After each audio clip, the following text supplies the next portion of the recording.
Oi, pessoal, meu nome é Tayana, sou professora de ciências e hoje nós vamos falar um pouquinho sobre astronomia. A astronomia é uma das ciências mais antigas da humanidade. É ela que estuda os astros, os planetas, as estrelas, os cometas, as galáxias e todos os fenômenos que acontecem no universo. Além disso, ela também busca entender como o universo funciona, como ele surgiu e qual será o nosso caminho ao longo da evolução ou ao longo da passagem do tempo.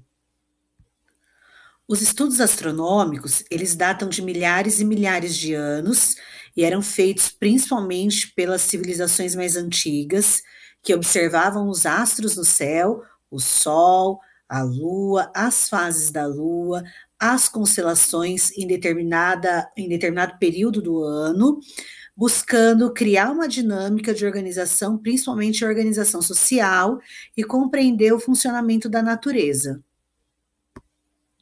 Para os povos mais antigos, era de extrema importância compreender o comportamento da natureza através dos ciclos dos astros, principalmente para a produção de alimento, para a agricultura. Então, é quase que unanimidade que todas as civilizações antigas utilizavam os astros para poder plantar e colher os alimentos. Uma dessas civilizações eram os egípcios. Eles usavam a posição das estrelas para prever a cheia do rio Nilo. Durante esse período de cheia, o rio Nilo trazia um lodo nutritivo para o solo, que era o período onde eles iriam plantar. Além disso, eles construíam pirâmides de acordo com o alinhamento de alguns astros, como, por exemplo, algumas constelações. Já os maias e astecas, eles criaram os calendários através dos movimentos do Sol, através das fases da Lua, e ele também utilizava os astros para poder fazer os seus rituais religiosos e marcar também a época de plantio e colheita. Já os chineses faziam essas observações, principalmente para guiar as decisões do governo, para prever os desastres naturais, assim como os povos babilônios, que desenvolveram tabelas com posições dos planetas e também previam os eclipses. Já que no Brasil, os povos indígenas usavam a observação das constelações para compreender as dinâmicas naturais do ambiente, certo? Assim como também fazer os seus rituais religiosos e também envolver essa questão da agricultura. O tempo passou, as civilizações se desenvolveram, a linguagem, a escrita, as ferramentas, tecnologias da época, e tudo aquilo que era muito através da observação, era tudo muito místico, passou a ter um outro viés. Então, por volta do século XV até o século XVIII, houve uma ruptura no comportamento social. E esse período ele ficou conhecido como Revolução Científica. A Revolução Científica foi o período de grandes mudanças no modo como as pessoas entendiam a natureza e o universo, marcando o início da ciência moderna. Então, tudo aquilo que era justificado através do misticismo, através dos deuses, através da observação dos astros sem nenhuma comprovação, passou a ser comprovado. Nesse período, as questões místicas elas passaram a dar espaço para bases científicas, para a razão, para a explicação lógica. Então, durante a Revolução, os cientistas começaram a usar a observação, a experiência e a razão para explicar os fenômenos naturais, em vez de apenas aceitar as explicações baseadas na religião ou na tradição. Foi nesse momento que houve uma certa ruptura entre a ciência e a religião. Nesse período também, 3 cientistas ficaram muito conhecidos. Um deles foi o Nicolau Copérnico, que propôs um modelo mais aceito hoje sobre o movimento dos astros, que é o modelo heliocêntrico, que afirma que a Terra e os outros planetas giram em torno do Sol, e não o contrário, como se acreditava até então.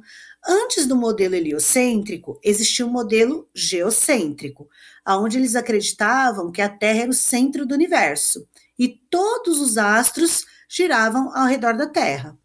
Então, chega Nicolau Copérnico com o seu novo modelo, afirmando que não, que na verdade o Sol é o centro do universo e que os planetas orbitam em volta do Sol. Essa é a teoria mais aceita em relação ao movimento dos planetas até hoje. Depois do Nicolau Copérnico, vem o Galileu Galilei, que usou o telescópio para observar o céu e descobriu, entre outras coisas, que a Lua tinha montanhas e que Júpiter tinha luas girando ao seu redor, confirmando que nem tudo girava em torno da Terra.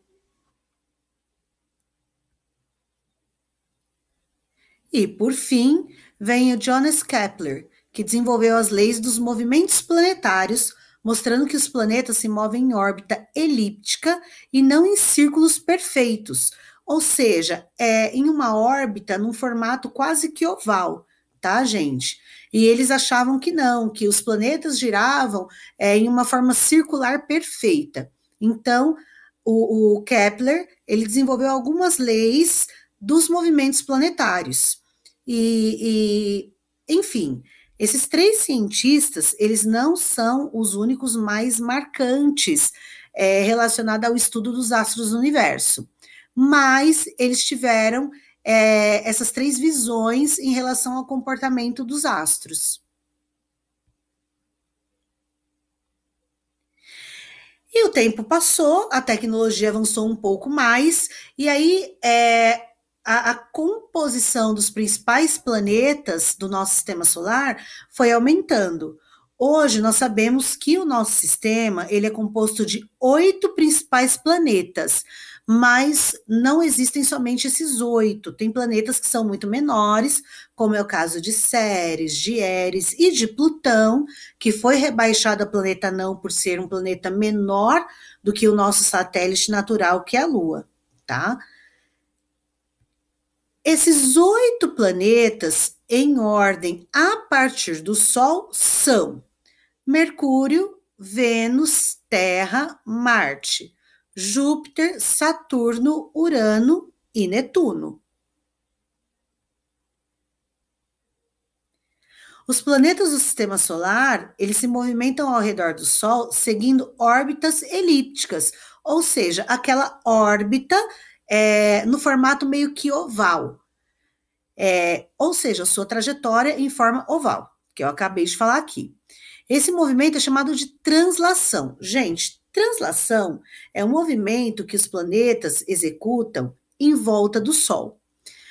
Cada planeta, devido à sua distância, ao seu peso, à sua velocidade, ele demora um determinado tempo para fazer o movimento de translação em volta do Sol. Mas isso vai ser assunto para uma próxima aula. Espero que vocês tenham gostado da aula, tenham compreendido as explicações, assistam novamente os slides e estudem.